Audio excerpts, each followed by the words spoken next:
Jadi Argentina ini target untuk juara bertahan, mempertahankan gelarnya itu besar. Apalagi skuadnya Lionel Scaloni nggak banyak perubahan ya.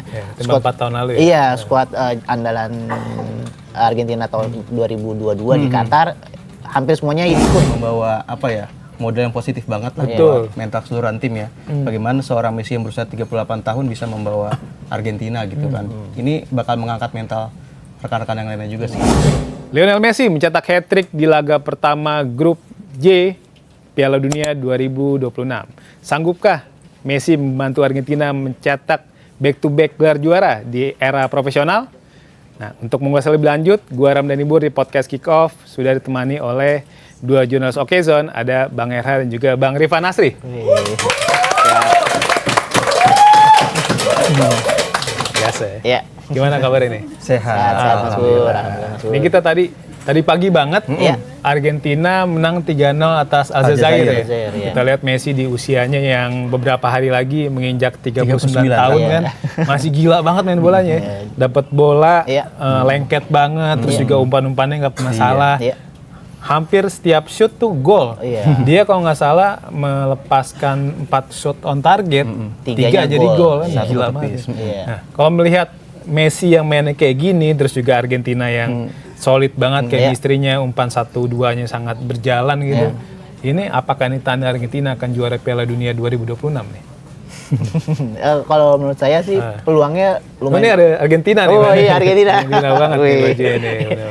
Peluangnya besar, apalagi itu dengan kemenangan 3-0 ini, terus Lionel Messi cetak hat-trick, membuktikan bahwa juara bertahan memang masih pengen juara lagi gitu. Apalagi udah lama kita udah nggak back to back juara Piala Dunia. Sempat Prancis nyaris tapi digagalin sama Argentina kan. Brazil juga nyaris.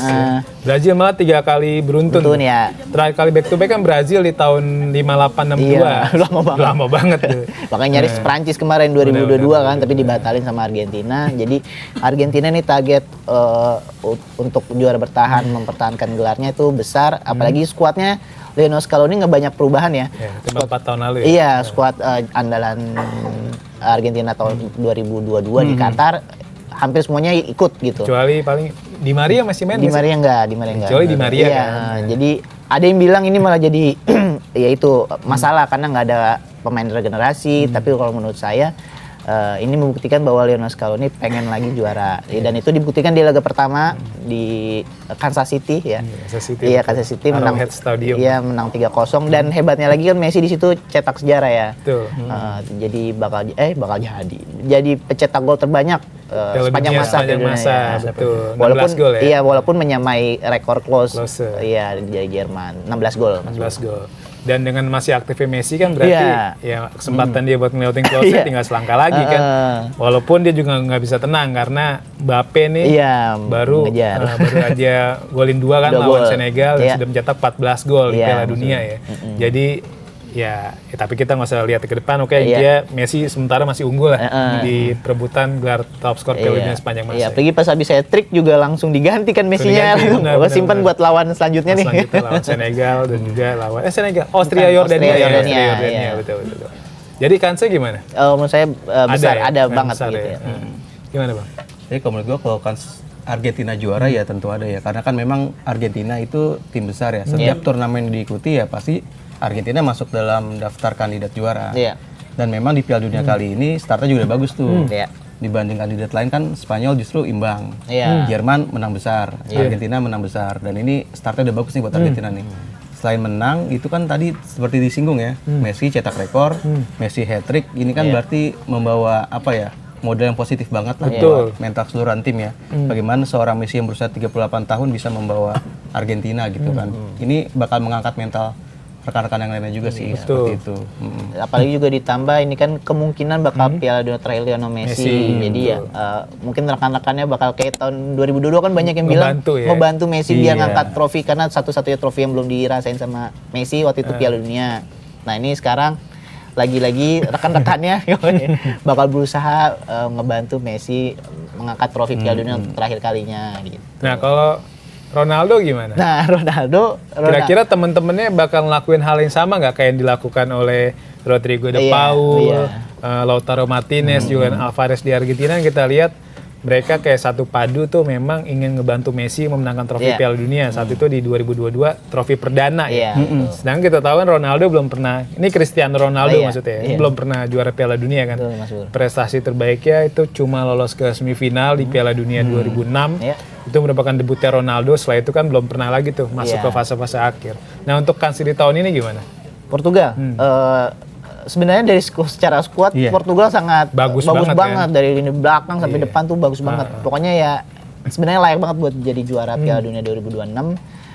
Tapi itu PR utamanya adalah Ronaldo mau nggak menahan egonya supaya tidak terlalu menjadi fokus utama di tim skuad Portugal. Kalau dia bisa menjaga kekompakan itu dengan rekan-rekan timnya, ya bakal jadi pesaing utama lah gitu.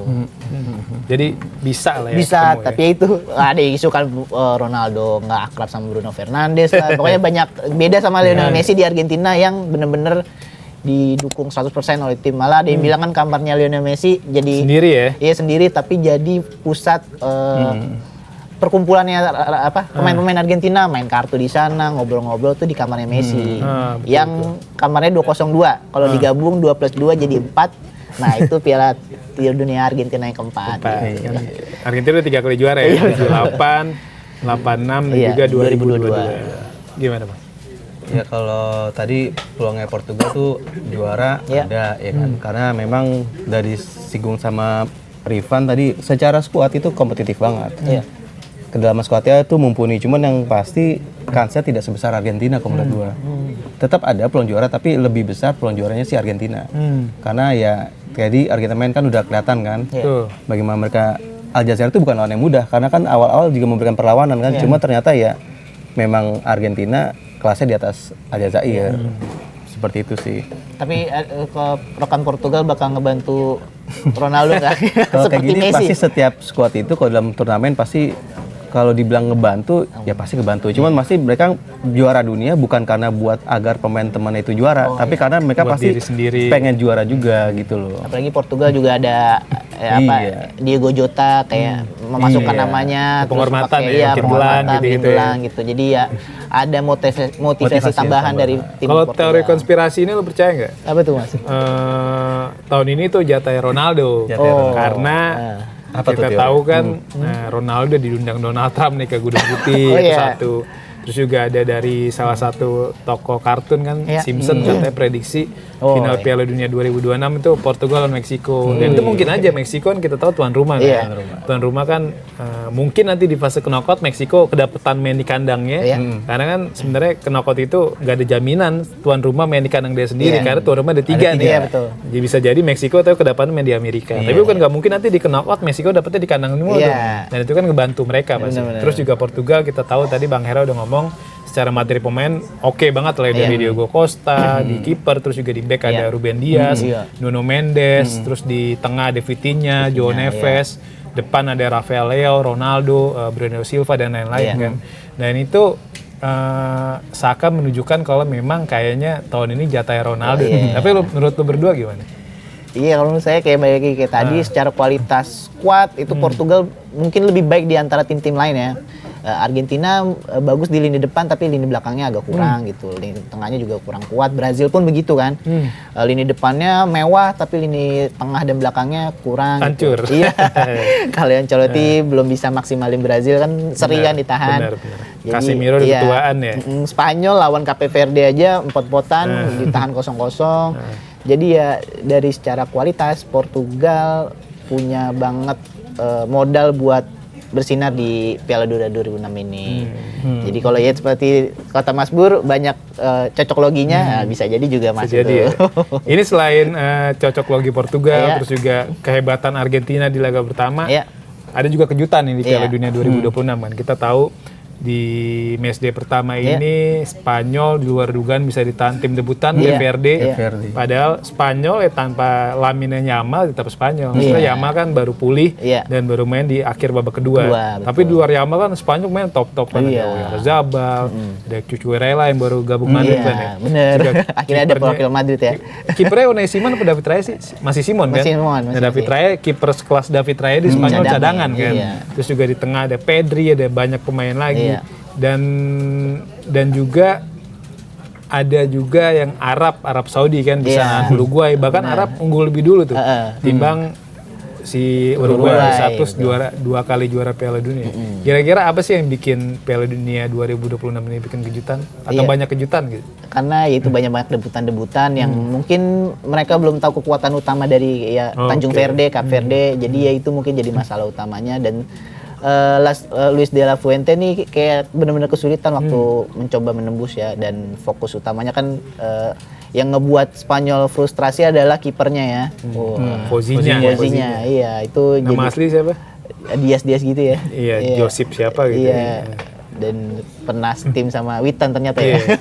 Estrensin ya. Nah itu jadi entah kenapa Spanyol padahal dari segi materi, secara permainan benar-benar mendominasi, tapi entah kenapa mereka kesulitan menembus pertahanan Cape Verde ya. Lagi-lagi itu mungkin mereka kaget dengan permainan Cape Verde yang begitu solid di lini pertahanan. Sebelumnya mungkin kalau lawan negara lain mereka udah biasa ya, udah tahu cara permainannya. Ternyata Spanyol kesulitan melawan tim debutan. Jadi ya dengan perbanyaknya 32 tim ya. Sekarang 48 deh, jadi 48 ini. Jadi potensi kuda hitam atau underdog lah ya sebutannya untuk bikin kejutan seperti Cape Verde itu besar banget. Kecuali Curacao ya? Iya, kirain bakal ada perlawanan ya. Karena sempat timbang ya. Satu sama kan? Satu sama langsung dihajar sama Jerman. Jadi memang karena faktor banyak tim baru dan tim-tim kuat nih masih menakar gitu. Dan kayaknya juga faktor cuaca ya. Maksudnya Amerika lagi panas-panasnya, betul. Jadi sampai ada hydration break 2 kali ya. Iya, hydration break di setiap babak ya. Menit ke 23 sampai 25. Iya, betul. Jadi menurut saya faktor adaptasi juga menjadi faktor lain yang ngebuat Spanyol kesulitan. Norwegia aja nyampe buka baju terus jemur di lapangan kan biar terbiasa dengan kondisi panas Amerika, karena Norwegia kan dingin. Jadi ya mereka tuh sampai sebegitunya untuk bisa beradaptasi dengan cuaca di Amerika. Gimana Bang? Banyak kayak kejutan ya, karena kan ya pasti ini kan dalam pertandingan itu kan ya pasti ada kejutannya lah. Karena kan dalam pertandingan itu nggak melulu kita bicara kualitas, rekor pertemuan. Di situ ada juga faktor keberuntungan. Nah, itulah yang didapatkan oleh Cape Verde, tapi tidak dirasakan oleh Spanyol. Peluangnya banyak banget, cuma mereka nggak ada yang beruntung di gol seperti itu sih. Jadi memang faktor luck juga sangat menentukan ya, di samping kesiapan mental pemainnya. Karena kan ini panggung terbesar ya bagi pesepak bola yang main di Piala Dunia ya. Pasti kan ya nggak mau lah cuman asal main kan, pasti memberikan yang terbaik. Ya makanya itu pertandingannya walaupun tadi banyak yang bilang Piala Dunia sekarang itu pertandingan kurang kompetitif, enggak juga. Arab Saudi bisa seri lawan Uruguay, unggul lebih dulu. Selandia Baru bisa seri dari Iran, padahal peringkatnya jauh di bawahnya kan. Qatar bahkan lebih Swiss. unggul dulu. Qatar nahan Swiss ya. Qatar nahan Swiss seperti itu sih. Jadi ya memang ya harapan gue sih kejutan tuh bisa sampai babak perempat final lah. Harap, walaupun nanti ujung-ujungnya juga yang juara tim-tim kuat lagi. Karena ya disitulah nanti benar-benar berbicara tuh semuanya tuh. Benar. Tapi seenggaknya wakil Asia belum ada yang kalah ya. Irak. Irak doang ya. Sisanya Norwegia. Dari 7 tim awal yang main tuh hanya Irak yang kalah. 2 menang dan 4 imbang. 2 menang kan salah satunya si Australia kan yang kesulitan ngalahin Turki. Ini bicara Australia, kita tahu timnas Indonesia pernah nahan Australia nih di GBK 0-0 kan. Di eranya Graham Arnold emang bukan pelatih Australia saat ini si Tony Popovic ya, udah beda pelatihnya. Terus juga timnas Indonesia juga pernah ngalahin Arab Saudi kan 2-0 lewat Brescia Marcelino Ferdinand. Dan lagi-lagi juga pelatihnya Arab juga udah bukan Ref Renat, sekarang pelatih si Georgis Donis nih dari Yunani. Ini kebetulan Australia dan Arab dua negara ini kan main di Piala Dunia kan, dan sama-sama dapat hasil bagus lah di matchday pertama. Australia di luar dugaan ngalahin Turki yang dihuni banyak pemain top kan, ada Kenan Yildiz, Arda Güler kan, ada Hakan Çalhanoğlu, tapi kalah sama Australia, negara yang pernah ditahan Indonesia tuh. Terus juga Arab Saudi bisa nahan Uruguay, bahkan sempat unggul 1-0 sebelum menit 80 sebelum dibobol oleh Maxi Araujo. Nah ini fakta ini apakah sebenarnya kalau timnas Indonesia lolos ke Piala Dunia 2026 sebenarnya bisa bersaing, walaupun yang nggak melaju jauh gitu. ya. Gimana melihatnya? Kalau menurut saya sih sebenarnya juga karena faktor pengalaman ya. Australia dan Arab Saudi kan langganan Piala Dunia ya di Piala Asia. Jadi ya lagi-lagi mental berbicara. Mereka pasti beda lah dengan kualifikasi waktu lawan timnas Indonesia dengan di Piala Dunia ini. Motivasinya lebih besar, juga nggak mau kalahnya besar banget. Sementara Arab Saudi waktu lawan timnas mungkin ya pasti ingin menang juga, tapi ya nggak semaksimal waktu di Piala Dunia. Jadi ya kalau secara kualitas sebenarnya mungkin kalau timnas main di Piala Dunia menurut saya juga masih kurang lah, emang 2026 ini belum waktunya. Tapi kayak Kurakau nggak kira-kira? Nggak, kayak lebih baik sih. Lebih baik nggak kayak Kurakau. Jadi kenapa Arab Saudi dan Australia bisa meraih hasil bagus di matchday pertama? Emang karena pengalaman dan emang ini panggung mereka yang udah biasa mereka mainkan. Gitu. Jadi kalau menurut gue ya, bagaimana Australia dan Arab Saudi itu bisa memetik hasil yang bisa dikatakan maksimal lah ya kedua timnya. Karena berarti ya memang Australia dan Arab Saudi itu melakukan pergantian pelatih yang tepat. Jadi ketika mereka mengganti pelatih, Indonesia enggak gitu. Saya hanya berbicara Australia dan siapa? Arab Saudi ganti pelatih tepat. Seperti itu. Jadi mereka ganti pelatih, tahu nih timnya nih kurang maksimal, diganti. Ketika diganti dan alhamdulillahnya itu terbukti kan. Melakukan pergantian yang bagus sih. Dan juga pas pertandingan kemarin itu kelihatan banget tuh Australia itu secara organisasi permainan rapi. Dan di situ si Iran Kundanya memang cerdik juga ketika melakukan one by one ya dengan BK Turki ya. Itu memang kejelian si Iran Kunda sih, golnya gol cantik gitu. Benar-benar. Dan ada juga sebuah negara kan, mayoritas tim yang ganti pelatih lolos Piala Dunia semua. Irak kan ganti dari Jesus Casas ke Graham Arnold lolos. Terus juga ada dari Australia juga kan, pindah dari Graham Arnold diganti Tony Popovic lolos juga ya kan. Terus tapi ada yang gagal juga yang nggak usah disebut lah. Tapi pelatih-pelatih yang berhasil itu yang di pergantian pelatih kan karena efeknya karena timnas dikalahin timnas atau ditahan timnas. Benar. Ada korban ya. Iya, ada peran timnas Indonesia juga. Iya, jadi kita walaupun nggak lolos tapi seenggaknya kita ada bergunanya loh untuk Australia, Arab Saudi. Jadi ada kesempatan buat mereka agar berbenah kan. Iya, benar. Dan akhirnya Australia kan nunjukin kelasnya nih di Piala Dunia 2020. Tadi Bang Hera udah ngomong soal Nestori Iran Kunda nih. Ini kita tahu nih Iran Kunda kan penyerang Watford ya. Klub Liga 2 Inggris. Dan dia juga ketika Australia bermain imbang lawan Indonesia di GBK, dia main tuh. Dia main sekitar 59 menit, saat itu usianya paling baru 18 tahun lah. Dia abis tuh, beberapa kali ditabrak sama Verdong, sama Jaija, sama Rizky Ridho, kalah saing lah. Dan akhirnya kan diganti kan di menit ke-59. Terus juga ada kipernya timnas Australia. Patrick Beach ya. Patrick Beach ini merupakan kiper yang pernah dibobol sama Komang Teguh tuh, di Piala Asia U23 tahun 2024 kan. 2 tahun kemudian dia main di Piala Dunia dan mencetak clean sheet di laga debutnya. Padahal itu caps 3 baru kan, Australia. Kan biasa kipernya siapa tuh? Matthew Ryan kan, biasa Matthew Ryan. Nah terus Iran Kunda juga kan, padahal di timnas Australia juga golnya belum banyak, tapi di Piala Dunia dia bisa golin. Nah melihat perkembangan mereka seperti apa? Karena ya 2 tahun lalu pemain-pemain ini masih bisa kita tahan, bahkan kalah sama Indonesia gitu. Ya kalau menurut saya sih faktor yaitu perkembangan pemain dan sistem di liga maksudnya di Australia tuh bagus banget ya, membuktikan kita tuh beda jauhnya sangat jauh dari Australia. Jadi ya Australia yang waktu muda mungkin bisa kita kalahkan atau kita tahan, tapi mereka belajar dengan sistem Australia yang baik ya. Jadi bisa terus berkembang, bermain dengan pengalaman di bermain, mereka terus berkembang. Jadinya yaitu membuktikan di Piala Dunia bahwa waktu muda pun belum tentu, waktu muda kesulitan, di sekarangnya belum tentu kesulitan juga ya. Contohnya juga Evan Dimas lawan Wang Hichan ya. Sebelum kita kalahkan Wang Hichan di kualifikasi Piala Asia. Ya.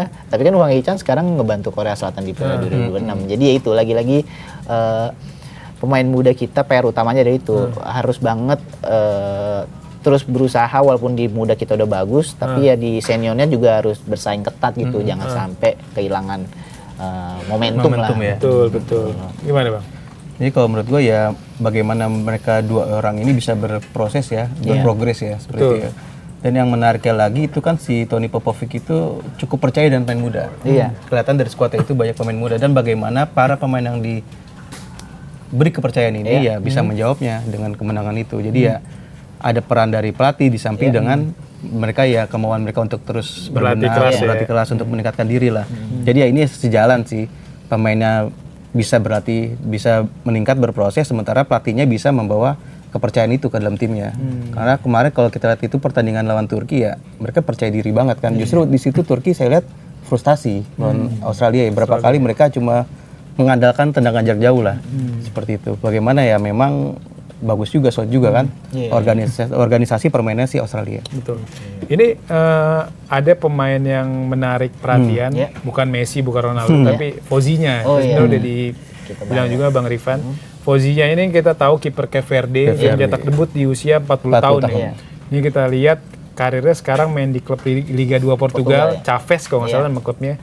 Dan dia kalau pertandingan nangis kan, karena dia sedih karena orang tua apa kakek nenek gitu, maksudnya ibunya nggak bisa datang karena memang udah meninggal beberapa bulan lalu. Terus juga keluarga besar juga nggak bisa datang ke Amerika karena terkendala visa. Karena kan memang buat masuk ke Amerika Serikat susah ya persyaratan agar seseorang itu bisa dapat visa untuk masuk ke negeri Paman Sam gitu. Sebenarnya jauh sebelum tahun Piala Dunia 2026 ini ada nggak sih pemain-pemain debutan yang ternyata tampil bagus gitu, dan ini hebatnya di usia 40 tahun. Sebenarnya ada nggak sih pemain di luar Fozinya ini? Banyak sih, salah satunya juga Ochoa dulu awal-awal kemunculannya juga kan kiper Meksiko sampai sekarang dia sama kayak Messi ya 6 Piala Dunia ya. Siapa yang sangka Ochoa bisa jadi bersinar di Piala Dunia bersama Meksiko, kiper dengan ciri khas rambutnya yang kerindronong gitu. Ya sebenarnya Piala Dunia itu jadi momen-momen untuk nama-nama yang sebelumnya tidak terdengar jadi bersinar. James Rodriguez juga kan, walaupun bukan debut itu ya jadinya. Waktu sama Kolombia 2014 debut Piala Dunia. Iya, makanya jadi sebenarnya bukan hal yang baru, tapi itu daya tarik dari Piala Dunia ini adalah banyak pemain-pemain yang sebelumnya tidak terdengar seperti Fozinha malah jadi tersorot ya. Iya benar, dan followersnya jadi meningkat. Iya, dari puluhan ribu jadi jutaan. 8, berapa juta. Sekarang udah berapa juta gitu. Orang dalam waktu 5 jamnya jadi 3 juta ya. Dari cuma 50 atau 46 ribu gitu. Iya benar Mas. Gila banget. Bahkan ada yang bilang awalnya cuma 3.000 followersnya. Iya banget ya. Besar itu pengaruh dari Piala Dunia ini. Benar. Gimana Bang? Ini kalau Rifan dan nyebut yang debutan di Piala Dunia sebelumnya, kalau menurut gua di tahun ini selain Fozinya itu ada debutan juga sebenarnya. Tapi kan yang heroik kisahnya si Fozinya ini. Debutan tahun ini kan ada si Erling Haaland, debut juga kan Norwegia. Ada juga Weird di Jerman. Yang menarik itu ada pemain Meksiko.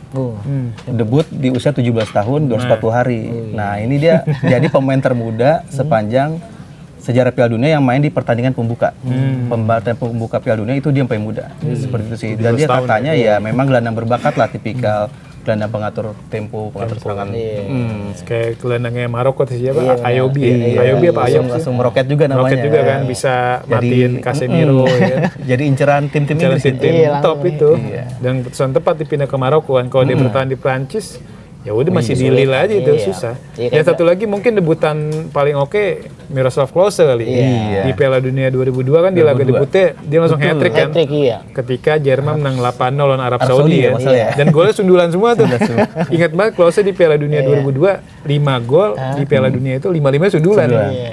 Langsung kalau di main Master League ya beli dia yang buat sundulan. Sundulan aja. Jago banget emang. Udah jago banget. Dan ini jadi top skor Piala Dunia sepanjang masa kan belum disamain sama Messi. Dengan 16 gol. Tapi aneh aja sih dari sekian banyak penyerang top skor Piala Dunia dia gitu. Padahal ada Cristiano Ronaldo. Ronaldo Brazil pun kalah sama dia kan. Ronaldo Nazario sempat jadi top skor sepanjang masa di tahun 2006 tuh dengan 15 gol. Tapi kesalip sama Klose tuh di tahun 2014 di akhir karirnya sebelum pensiun kan.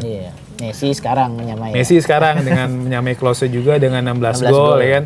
Jadi masih ya sebenarnya masih terbuka lah ya untuk top skor Piala Dunia sepanjang masa gitu. Nah ini selain Piala Dunia saat ini yang lagi menarik tentu kan soal naturalisasi timnas Indonesia nih. Ini kemarin atau 2 hari lalu lah hari Senin kan. Komisi 10 DPR RI kan sudah menyetujui proses naturalisasi atau pemberian kewarganegaraan kepada Luc Vickery dan Michel Baker. Katanya mereka prosesnya dipercepat karena persiapan untuk main di Piala AFF yang akan bergulir di Juli sampai Agustus.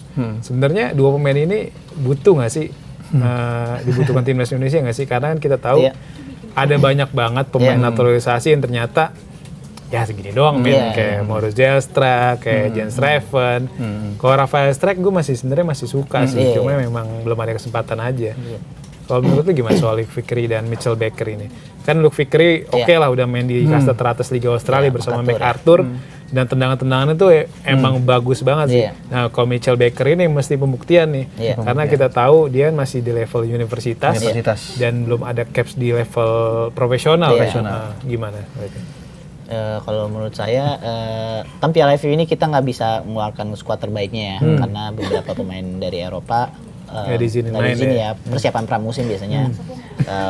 John Hotman aja udah bilang say goodbye ke Ole Romeni, yang berarti kan Ole Romeni kemungkinan nggak akan dipanggil untuk Piala AFF. Nah itu John Hotman target utamanya pasti juara. Kita udah nggak pernah, bukan nggak pernah, sama sekali belum pernah juara kan untuk Piala AFF ini. Jadi target utamanya pasti juara. Jadi Hotman butuh pemain instan yang udah ya pengalaman Eropa lah atau Australia di luar negeri, diaspora. Jadi Luc Vickery dan Michel Baker ya. Baker itu jadi karena dia dua-duanya lini depan ya.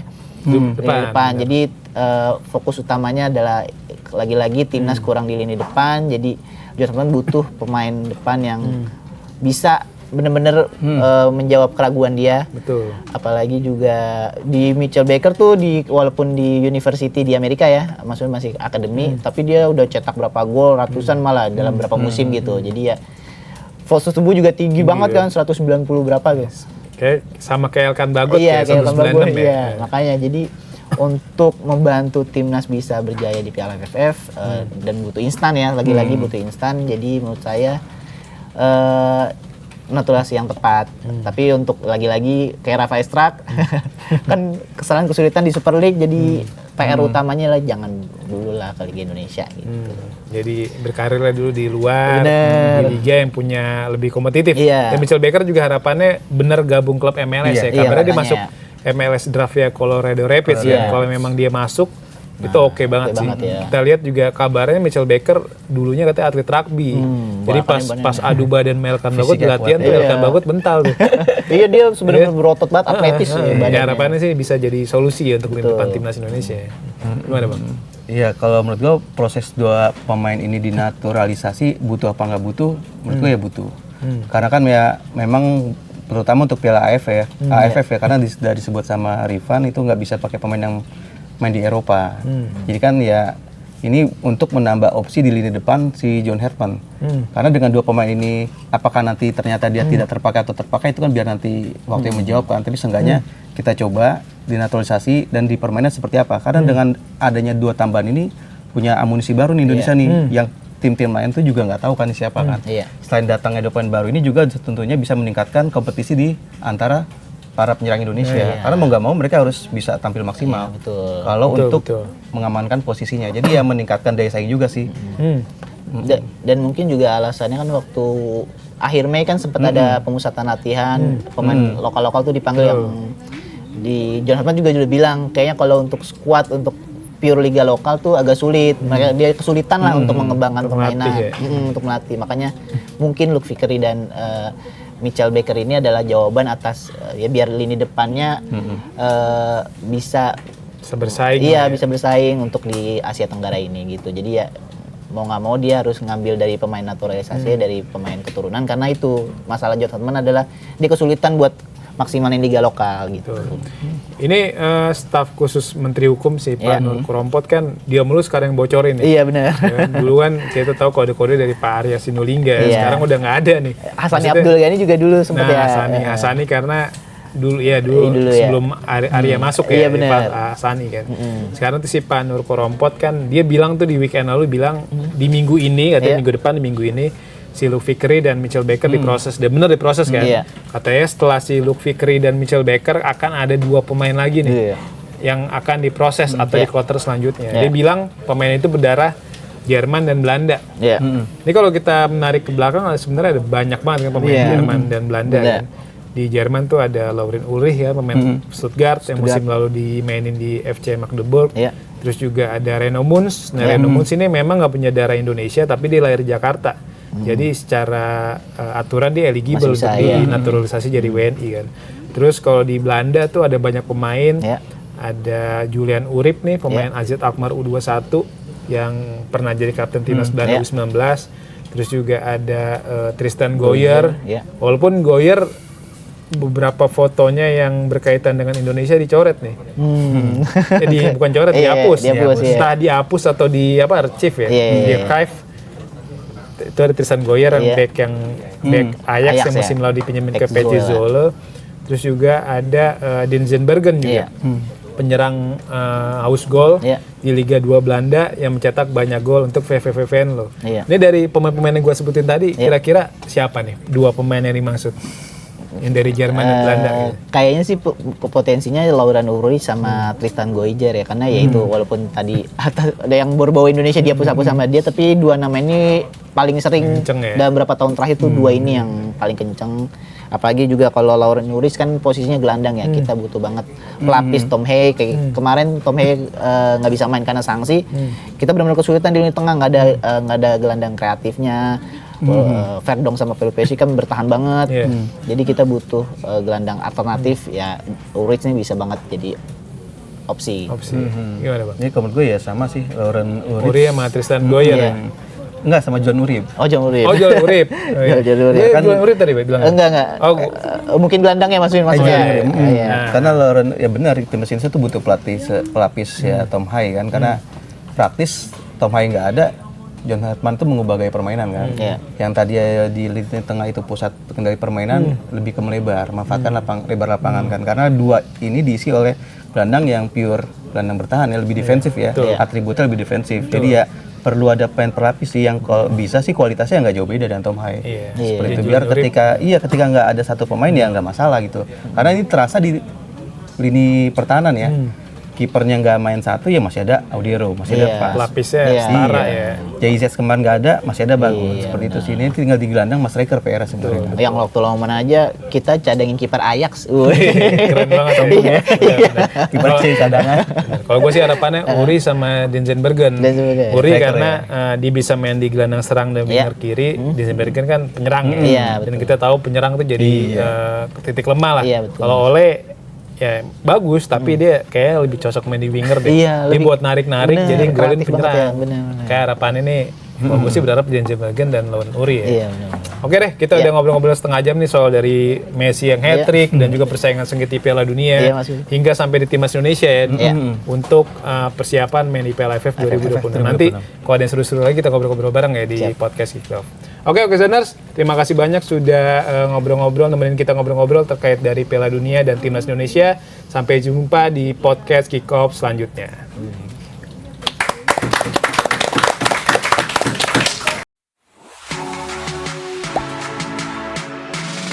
Gak sempet baca? Dengerin aja, klik icon text to speech di okezone.com.